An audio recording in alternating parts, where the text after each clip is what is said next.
Teología básica por el Dr. Charles C. Riley, sección 13, lo que ha de venir. Capítulo 87, poblando el reino milenial. 1. El problema.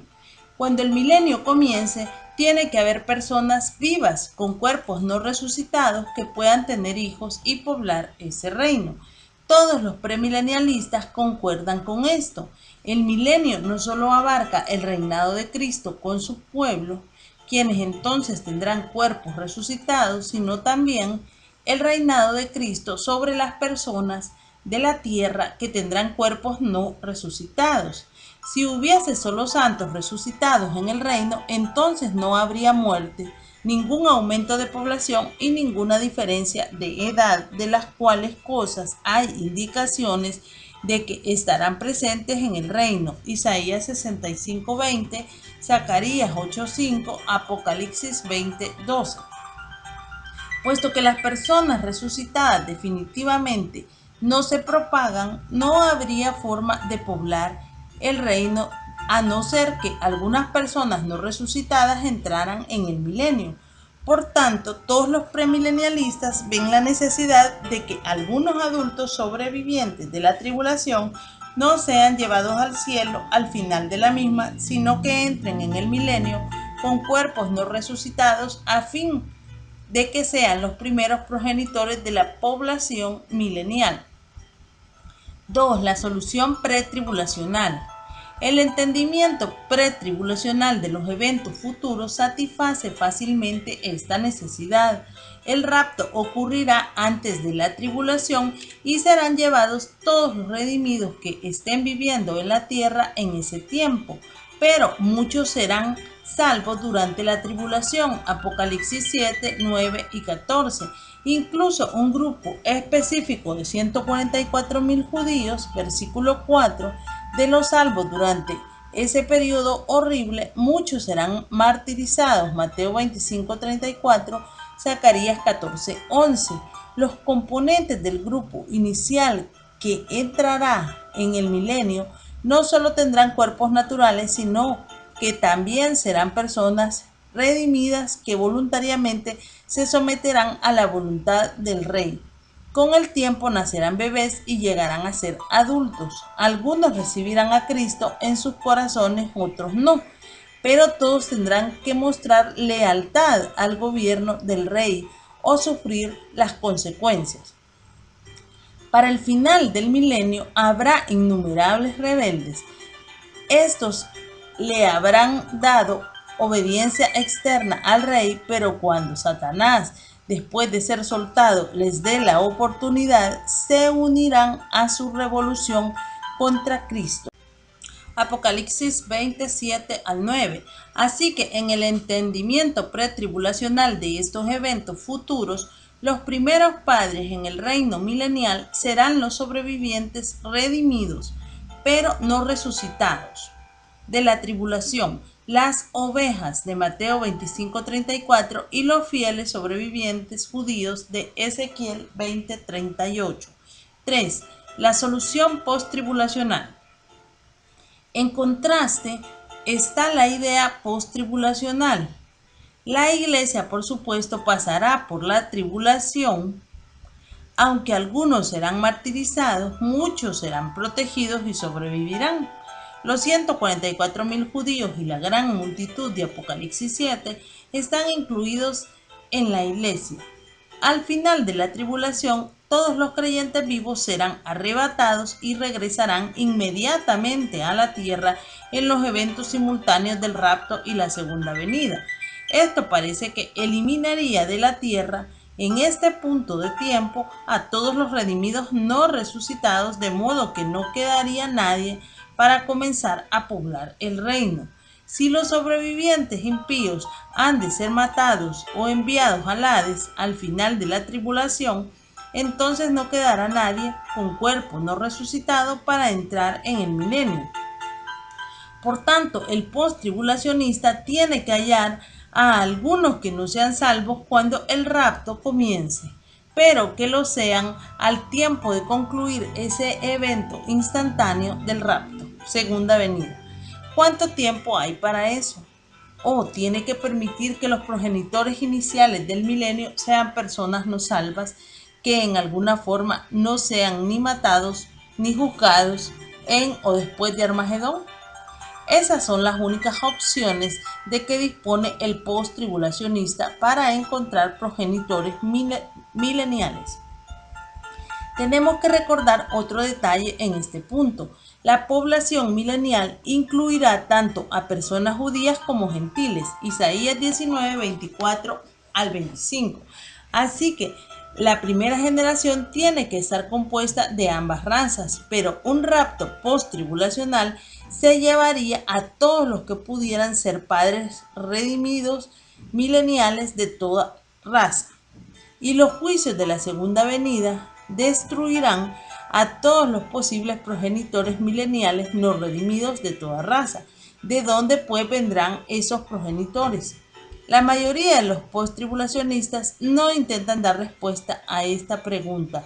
Puede que esto se deba a que usualmente los post-tribulacionistas no relacionan en forma ordenada los detalles de su sistema. Pintan un cuadro del futuro con brocha gorda, no con finos detalles. Los post-tribulacionistas no patrocinan conferencias acerca de profecía en las cuales se espere de sus oradores que describan muy específicamente el sistema que promueven. Algunos post-tribulacionistas puede que nunca hayan visto esta cuestión como una cuestión simplemente porque nunca han analizado sistemáticamente y en detalle su bosquejo de los eventos futuros. Pero sea cual fuere la razón, la mayoría de ellos no encaran esta cuestión. Robert Gundry es una excepción. The Church and the Tribulation, Grand Rapids, Sunderland, 1973, páginas 81 al 83, 134 a 139 y 163 a 171. Su respuesta es doble. Los progenitores judíos de la población milenial provendrán de los 144.000 que no serán salvos en algún tiempo durante la tribulación, sino al final, página 83. Los padres gentiles provendrán de los impíos que de algún modo escaparán de la muerte y el juicio, o de ambos al final de la tribulación, página 137.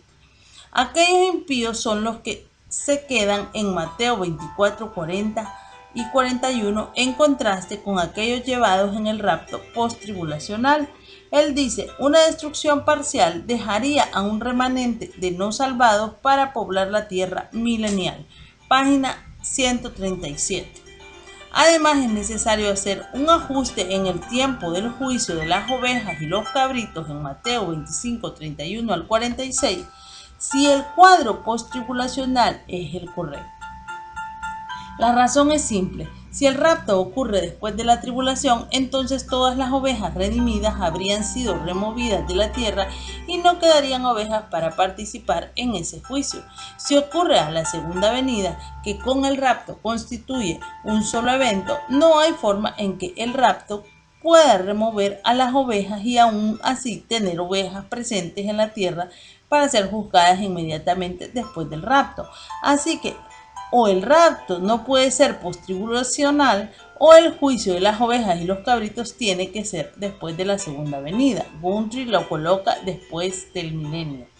Tenemos que examinar tres cosas que son necesarias a la respuesta post-tribulacional. A. La conversión de los 144.000. B. La identificación de los dos grupos de Mateo 24, 40 y 41. Y C. El tiempo del juicio de las ovejas y los cabritos que se halla en los versículos 31 al 46. 4. Los 144.000 judíos. Algunos post-tribulacionistas consideran que los 144.000 judíos son Israel espiritual, la iglesia. George Elad, A Commentary on the Revelation of John, Grand Rapids, Hermans, 1971, página 114. Si es así, entonces su selladura es al principio de la tribulación y tiene que ver tanto con la salvación espiritual como con la protección física. Gundry reconoce que los 144.000 puede que pertenezcan a la iglesia y por lo tanto ser salvos al principio. Él prefiere considerarlos como no salvos durante la tribulación e idénticos a ese grupo que mirará a Cristo cuando regrese y creerá. Zacarías 12:10. Y al Israel que será salvo en la segunda venida, Romanos 11, 26 y 27, la razón de su preferencia es lógica. Si los 144,000 fuesen salvos durante cualquier tiempo de los años de la tribulación, al principio, en el medio o aún durante el último año, serían arrebatados en el rapto post-tribulacional, recibirían cuerpos resucitados en ese tiempo y entonces regresarían al mismo tiempo para reinar con Cristo en el reino. Pero al recibir cuerpos resucitados ya no tendrían la capacidad de ser los padres de alguno en el reino. Por otro lado, si no fuesen salvos hasta el mismísimo final de la segunda venida, escaparían del rapto. Sin embargo, serían convertidos, pero permanecerían en cuerpos no resucitados y así podrían llegar a ser los padres de hijos mileniales. En realidad, los pretribulacionistas entienden que habrá un grupo de judíos convertidos a la conclusión de la tribulación que llegarán a ser los padres de la porción judía de la población milenial. Ellos procederán de los judíos que habrán sobrevivido la tribulación aunque no fueran salvos durante la misma. Cuando el Señor regrese, van a ser reunidos y juzgados. Los rebeldes, posiblemente 2/3 partes, Zacarías 13:8, para ser excluidos del reino, y aquellos que se vuelvan en fe al ver al Señor para entrar en el reino, Ezequiel 20:33 al 44, estos supervivientes creyentes constituyen el todo de Israel que será salvo en la segunda venida, Romanos 11:26. Pero no se les dará cuerpo de resurrección en este tiempo. Más bien entrarán en el reino con sus cuerpos materiales con la habilidad de procrear. ¿Por qué no puede permitir el post-tribulacionista que de este grupo procedan los padres mileniales? Porque ese grupo creerá cuando vean llegar al Señor, lo cual sería en el rapto post-tribulacional, así que ellos también serían arrebatados, llevados al cielo, recibirían cuerpos resucitados y quedarían excluidos de la procreación. El rapto, cuando ocurra, será la mayor separación imaginable entre creyentes y no creyentes. Así que si va a haber un grupo de judíos que creerán al ver al Señor, y si esa venida es el rapto, segunda venida postribulacional, entonces serán raptados, porque en aquel momento llegarán a ser creyentes. Así que el postribulacionista necesita un grupo sellado en un estado no salvo, suficiente tiempo para que pierda el rapto, pero no tanto como para que pierda la entrada en el milenio en cuerpos materiales. Por tanto, como era de esperarse, Gundry dice de Ezequiel 20 que ese pasaje puede que en ninguna manera represente un juicio formal. Página 168. En realidad no puede ocurrir en el sistema post-tribulacional. ¿Puede considerarse a los 144,000 no convertidos durante todos los años de la tribulación? La respuesta es sí. Uno puede mantener cualquier interpretación que desee. La cuestión no es si se puede interpretar de esa manera, sino más bien si es razonable hacerlo. ¿Qué dice el texto de Apocalipsis 7, 1 al 8? Afirma dos hechos muy significativos. Los 144,000 tienen el sello del Dios vivo, versículo 2, y son los siervos de nuestro Dios, versículo 3. El texto no dice específicamente cuál es su servicio, pero sí a quién sirven. Ellos sirven a Dios, no al anticristo. Hemos de imaginarnos aquí a un grupo de 144,000 personas no salvas designados como los siervos de Dios. Los post-tribulacionistas débilmente explican que la designación es anticipatoria de su servicio milenial, cuando ellos se hayan convertido. Cualquier explicación es posible, pero ¿es el significado más probable del texto? Ciertamente no. Pero aún suponiendo que su designación como los siervos de Dios no se aplicara a los 144.000 en el periodo de la tribulación, sino solo en el milenio, es difícil armonizar la declaración del versículo 2 con el sistema post-tribulacional. Se dice que el grupo es sellado antes que comiencen los juicios de la tribulación, versículo 3. Trate de ajustar esto al post-tribulacionismo.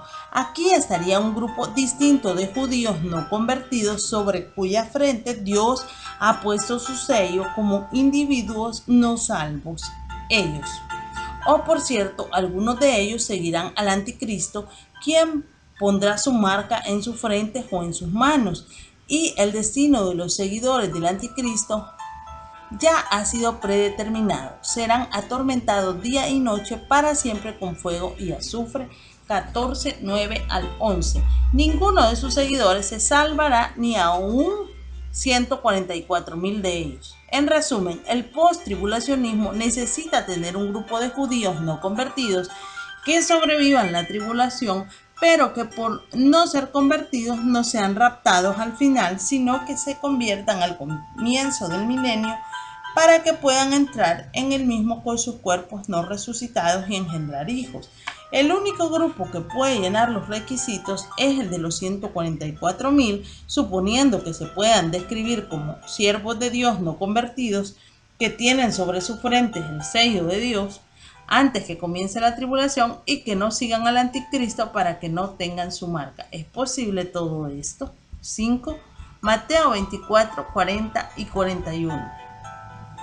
No solo se tienen que identificar los 144.000 de un modo particular, sino que los grupos distinguidos en los versículos 40 y 41 también tienen que ser identificados en cierta manera para que presenten el cuadro post-tribulacional.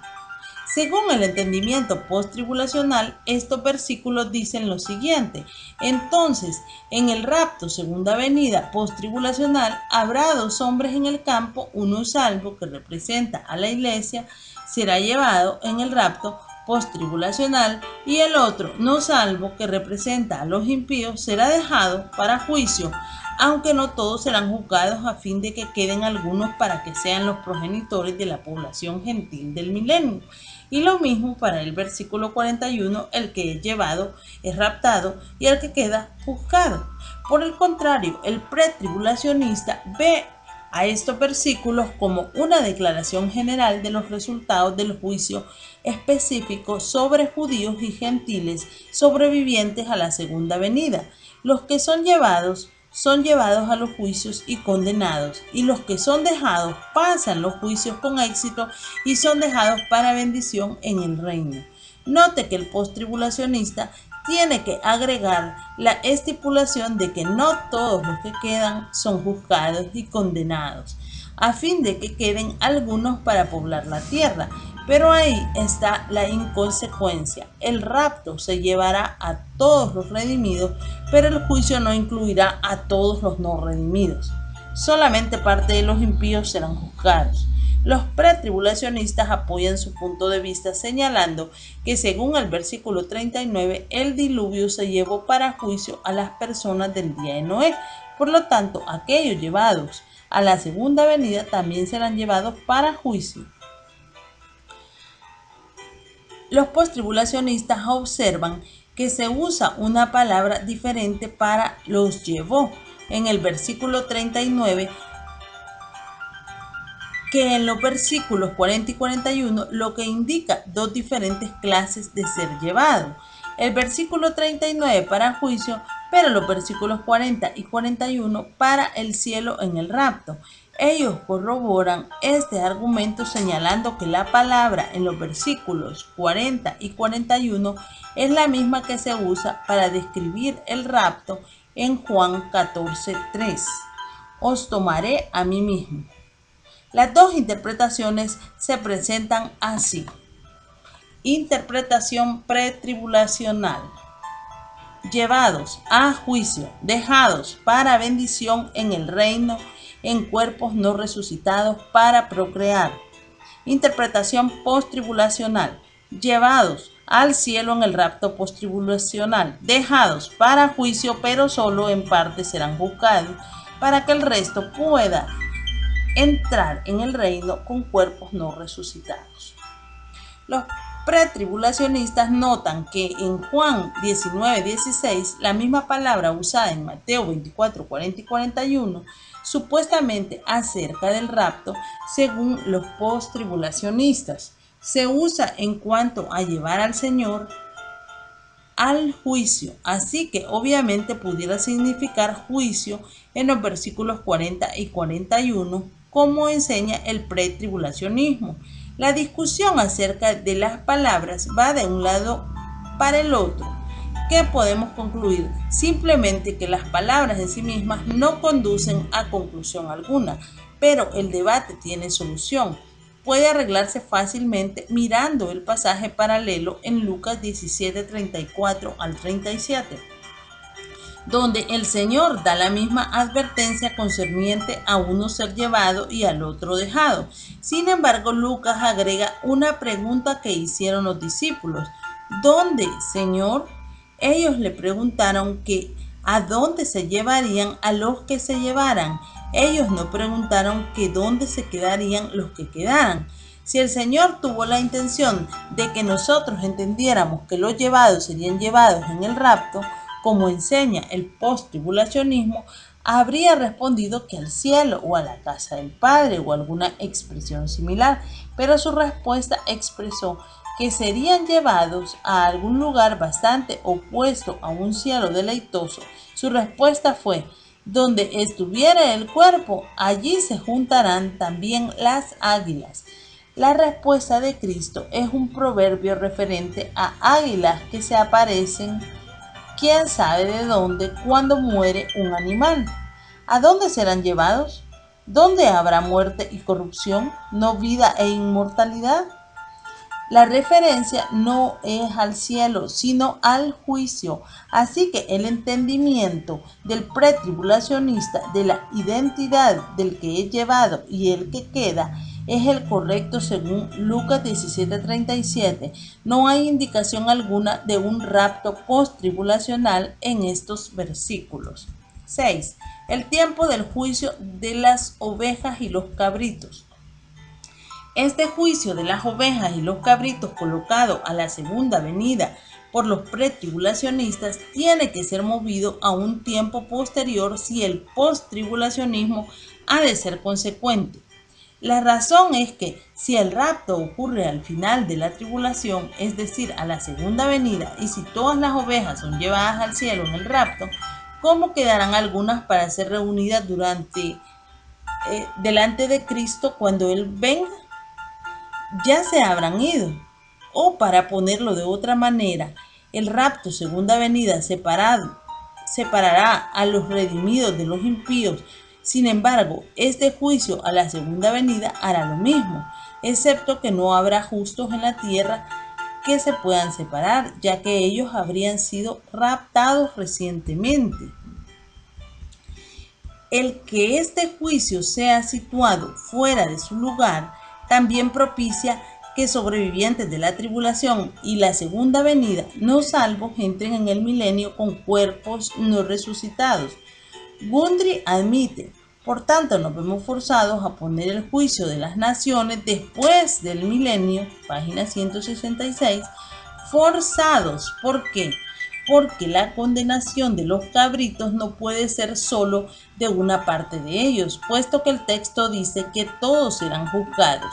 En su interpretación de aquellos que son dejados en Mateo 24, 40 y 41, Gundry dice que eso representa solo una destrucción parcial, página 137, pero aquí se dice específicamente que todos están incluidos, 25-32. Ningún texto requiere que haya no salvos que entren en el milenio con cuerpos no resucitados. Después que hayan pasado algunos años, habrá personas nacidas durante los primeros días del milenio, los cuales llegarán a la edad adulta rechazando al Salvador Rey en sus corazones, aunque le obedezcan externamente. Pero ningún texto requiere que haya personas no salvas entre los sobrevivientes de la tribulación que entren en el milenio. Zacarías 14:16, usado algunas veces para respaldar esta idea, se refiere a la primera generación de ciudadanos mileniales que pasaron por los juicios como redimidos, no rebeldes, y quienes de su propia voluntad van a Jerusalén a adorar al Rey. Pero los versículos 17 al 21 proceden a describir las condiciones imperantes durante todo el milenio, no solamente al principio. A medida que pase el tiempo, algunos no obedecerán al Rey y tendrán que ser castigados. Quizás la razón más apremiante para que el post-tribulacionista mueva este juicio hasta el final del milenio no sea tanto el propósito de introducir cabritos en el milenio como el de tener ovejas en el juicio mismo. Permítame enfatizar el punto de nuevo. Si el juicio ocurre a la segunda venida y si el rapto acaba de haber ocurrido como parte de la segunda venida, entonces ¿de dónde vendrán las ovejas para participar en este juicio? Sin embargo, si el juicio se puede mover hasta el final del milenio, entonces por supuesto habrá tanto personas justas como impías que vivan a la conclusión del milenio para estar presentes. Pero ¿cómo pues reconcilia uno las características bastante diversas de Mateo 25, 31 al 46 con las descritas en los supuestamente sería el mismo juicio en el gran trono blanco en Apocalipsis 20, 11 al 15? Note algunos de los contrastes entre el juicio de las ovejas y los cabritos y el juicio ante el gran trono blanco. Gundry llama al juicio de las ovejas y los cabritos un patrón para el juicio general al final del tiempo. Página 167. Si es un patrón, es bastante inexacto. Por ciertos pasajes que describen el mismo evento, no tienen todos que incluir los mismos detalles, pero estos dos pasajes parecen ser totalmente disímiles en sus detalles. Si el juicio de las ovejas y los cabritos se mueve para el final del milenio, entonces por supuesto Mateo 25, 31 tiene que entenderse como referente a la segunda venida y el versículo 32 como el final del milenio, 1000 años después. En otras palabras, el lapso del milenio de 1000 años tiene que venir entre los versículos 31 y 32. Los premilenialistas reconocen que intervalos semejantes ocurren en las escrituras, Isaías 9:6, Juan 5:28, 29, por ejemplo. Así que esa no es una idea imposible, pero es una interpretación probable. Ovejas y cabritos. Ninguna resurrección, aunque pueda que los santos del Antiguo Testamento sean resucitados en la segunda venida. Ningún libro abierto. La palabra naciones es usada y esa nunca se usa para designar a los muertos. Ovejas presentes. Se mencionan tres grupos: ovejas, cabritos y hermanos. El premio es el reino y la vida eterna. Ocurre en el lugar a donde viene Cristo, la tierra. Gran trono blanco. Resurrección de los muertos. Libros abiertos. La palabra muertos es usada. No se menciona a los justos como presentes. Solo se menciona un grupo, los muertos. No hay mención de premio, solo condenación. La tierra ha huido. Mateo 25, 35 al 40 da la respuesta. ¿Describen estos versículos condiciones mileniales? Tienen que hacerlo si este juicio ocurre después de la conclusión del milenio. Si lo hacen, entonces el milenio tendrá que ser un tiempo en que Cristo y sus seguidores estarán hambrientos, sedientos, desnudos, enfermos y en prisión. Aquellos que desobedezcan al Rey durante el milenio puede que sean encarcelados, pero el texto dice que durante el período que precede al juicio los seguidores de Cristo estarán en la prisión, tan cierto como que esto no será el caso durante el milenio. Lo será durante la tribulación. Los seguidores de Cristo estarán hambrientos, sedientos, desnudos, enfermos y encarcelados durante los años de la tribulación, pero no durante el milenio, cuando Cristo estará reinando en justicia. Entonces claramente los versículos 35 al 40 imposibilitan que se inserte un intervalo de 1000 años entre los versículos 31 y 32. El juicio seguirá inmediatamente a la llegada de Cristo y encauzará a las personas teniendo en cuenta las reacciones de su corazón a las condiciones que existirán durante la tribulación, condiciones que no estarán presentes durante el milenio para los seguidores de Cristo. 7. Conclusión. ¿A dónde hemos llegado en nuestra discusión? A la conclusión de que los post-tribulacionistas no pueden dar respuesta a la pregunta ¿quiénes serán los progenitores de la población milenial? Por cierto, el post-tribulacionismo ofrece ideas basadas en sus preferencias al respecto. Ellos desean que los 144.000 fuesen los progenitores judíos, pero para poder llenar los requisitos tendrán que permanecer inconversos durante toda la tribulación y también durante el rapto, segunda venida, y entonces convertirse. Ellos desean que algunos de los que queden en la separación de 24, 40 al 41 fuesen los progenitores gentiles, los otros serán condenados al infierno. Pero esto tuerce el significado de llevados y dejados, haciendo el ser llevado al cielo en el rapto contrario al significado claro de tomado en Lucas 17:36. Y para hacer consecuentes estas sugerencias, el juicio de las ovejas y los cabritos tiene que ser colocado a la conclusión del milenio y Mateo 25:35 al 40 tiene que describir las condiciones mileniales. Cuanto más simple es no tener que colocar el rapto a la conclusión de la tribulación, ello propicia el que los individuos acepten o rechacen a Cristo durante la tribulación, algunos de los cuales sobrevivirán a aquel tiempo, ninguno de ellos será raptado porque el rapto ya habrá ocurrido para ser juzgados en la segunda venida tanto judíos como gentiles vivientes, y aquellos que logren salir bien de esos juicios como personas redimidas entren en el reino con cuerpos terrenales a fin de que sean la primera generación de la población milenial y los progenitores de la próxima generación.